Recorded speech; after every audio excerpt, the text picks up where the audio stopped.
every now and then we've just got to make a good old Penguin Classics video. And that's what this video is. We are going to look at 15 Penguin Classics that have got me absolutely tantalized. I cannot wait to sink my teeth into these 15.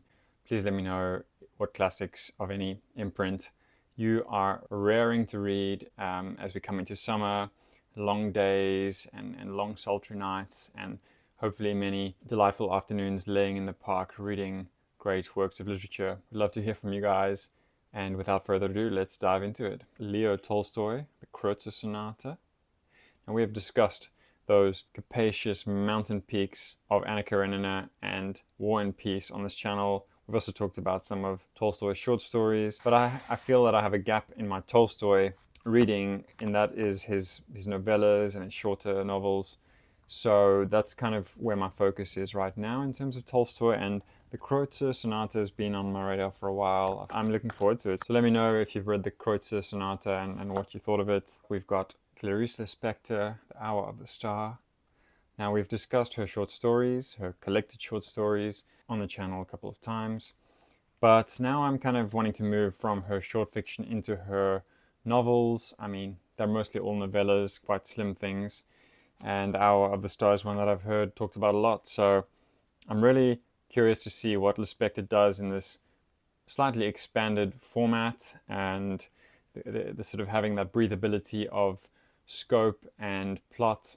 She's much more about voice than she is about plot. I think short stories have a lot of flexibility and a kind of fuzziness in terms of readerly expectation and the sort of boundaries that can be pushed, whereas when you're dealing with a novel or even a novella, you know, there's a certain amount of readerly patience that one draws upon. It's much harder to get away with a very dissolute or diffuse impressionistic novel. Of course, there are many, many examples of that, but it's just easier in short fiction. So I'm very curious to see what kind of Lispector we find in The Hour of the Star and in her other novels.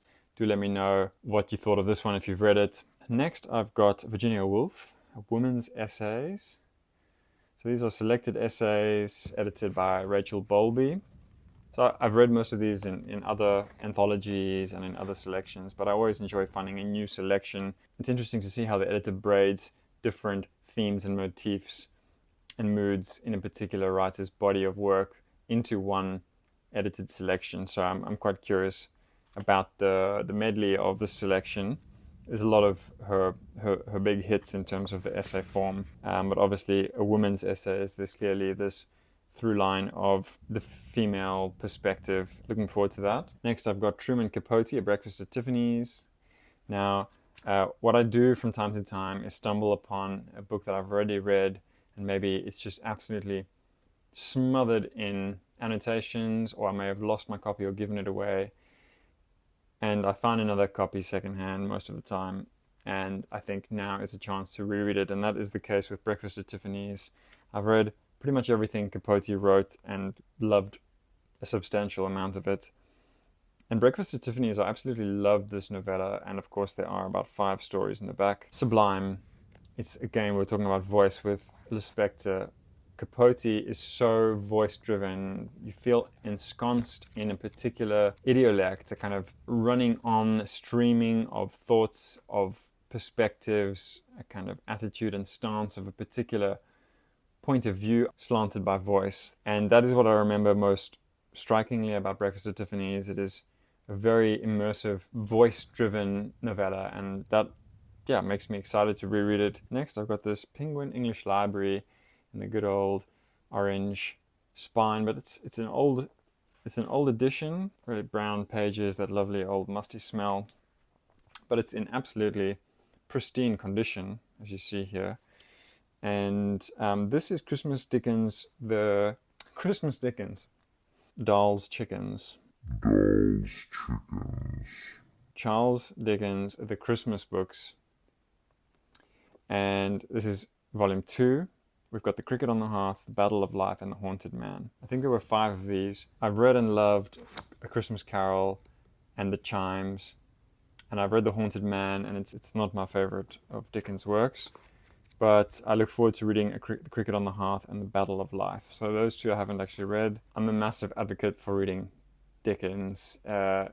Yes, he can be sentimental, but he also has profound insights into human suffering and human kindness, empathy, and into a sense of recognition of others that may be worlds apart from ourselves, but he offers that timely and revivifying reminder of the importance of empathy. So I'm curious about these last two, but it's a really lovely edition. Let me know if you've read any of Dickens's Christmas books.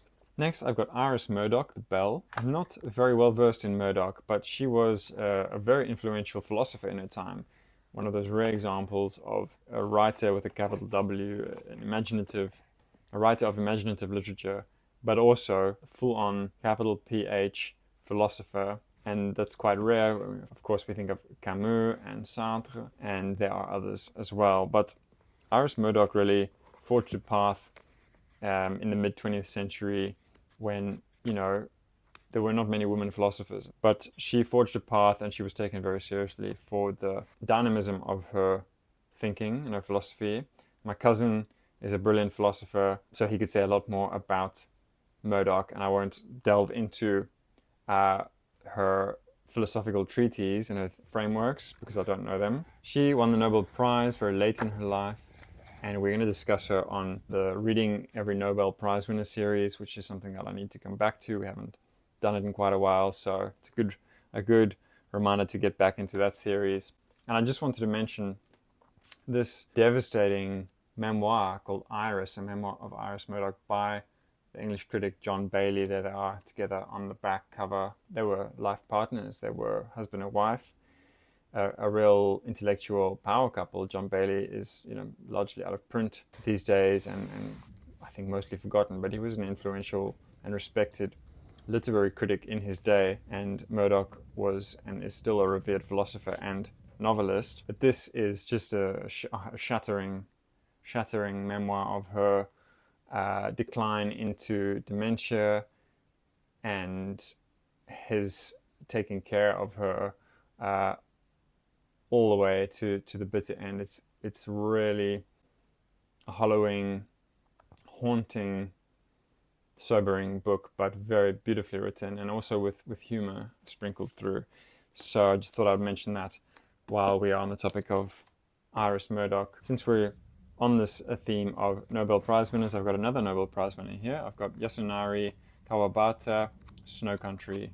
Lovely, slim Penguin Modern Classics. I don't really know very much about it. That's sometimes the most thrilling way to go into a reading experience, when all I know is that he was a Japanese novelist and he won the Nobel Prize. It says on the back here, Snow Country is both delicate and subtle, reflecting in Kawabata's exact lyrical writing the unspoken love and the understated passion of a young Japanese couple. So yeah, if you have read this or other works by Kawabata, let me know, because I am very excited about this one. Now this is one that I've been meaning to get to for quite a while, and this is George Orwell, Burmese Days. And yeah, this book was given to me by a very special friend, and he is actually officially my dad's cousin, but he is, around the same age as my dad, so he feels more like an uncle. But he's an amazing guy named Mike, and he lives in the French countryside with his wife of, I think, 35, 40 years. They are two of the most fascinating human beings. They have traveled the world unbelievably extensively, like more than anyone I've ever met. They've seen the four corners of the world and, held a magnifying glass to those four corners. And yeah, they've just traveled a lot, and both have done very interesting work as art conservators, researchers into the conservation of ancient artifacts, generally held in archives and museums. He's got endless stories to tell.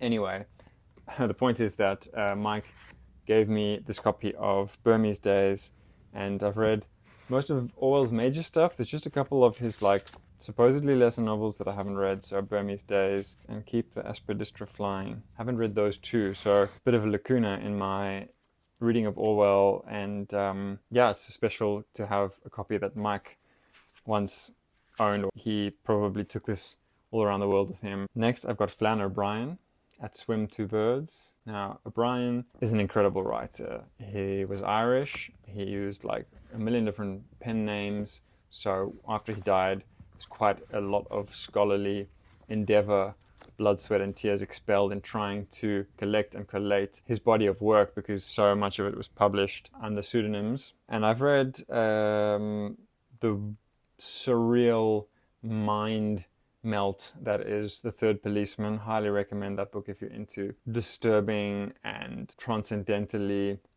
trippy works of fiction. And I've read a couple of his other novels as well, but I have had this for years and years, and I just really look forward to getting into it. I'm super excited about finally getting around to Swim Two Birds. Then I've got, I'm not going to say too much about this, I've got this Penguin Classics Black Spine of Hamlet by the Bard, the Hard Bard, Shakespeare himself. Yeah, we've talked about Hamlet on the channel. This is a reread for me. I've got it in a few other editions, and I just feel like it's time to reread it, and I'm no better place to come for a good rereading than a good old Penguin Classics, a nice floppy edition. So yeah, looking forward to that. And then I've got Greene, Collected Short Stories.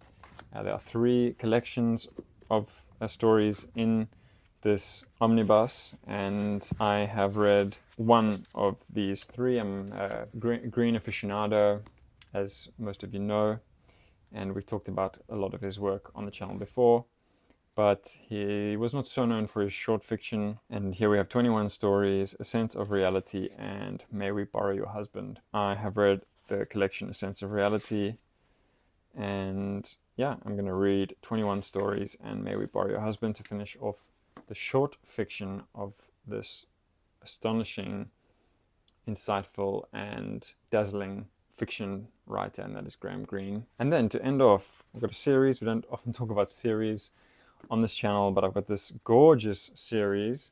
Look at this, of 4 books. And this was a gift from my mom when she came to visit, so thanks, Mom. So excited about these. It is a series of 4 historical novels by the Indonesian writer Pramudia Ananta Toer. Might be mispronouncing that. I do apologize if I am. Feel free to correct me down below. But Toer was an incredible individual. He was commendably brave as a political figure, very outspoken and resolute in his values and his views. He castigated corruption and avarice, cupidity in any form, and that led him to be imprisoned, I think, under several regimes, and go through shocking physical privation, torture, and mental anguish. And he spent, I think, decades in prison. I haven't read these yet, so I don't know too much about it, to be honest, but I imagine, based on what my mom said, that these are harrowing reading, but also illuminating and eviscerating, really, in their capturing that tumultuous moment in history, I think around the time of the Dutch Indo Wars and the overthrow of Dutch colonialism, and the invasion of the Japanese as well around that time, around World War II. I don't want to say too much about it because I don't know that much about it, but beautiful covers, really beautiful covers. And yeah, I think there should be more known about this author. There's a quartet that are known as the Buru Quartet, telling the fascinating and multifaceted story of Indonesia's birth as a nation.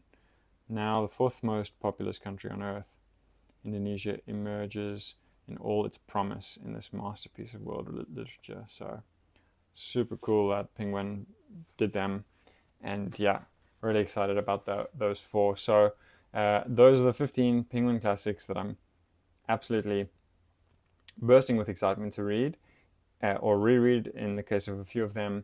Let me know about your classics that you're just like so thrilled to have coming up on your TBR. Look forward to hearing from you guys. Thank you so much for watching.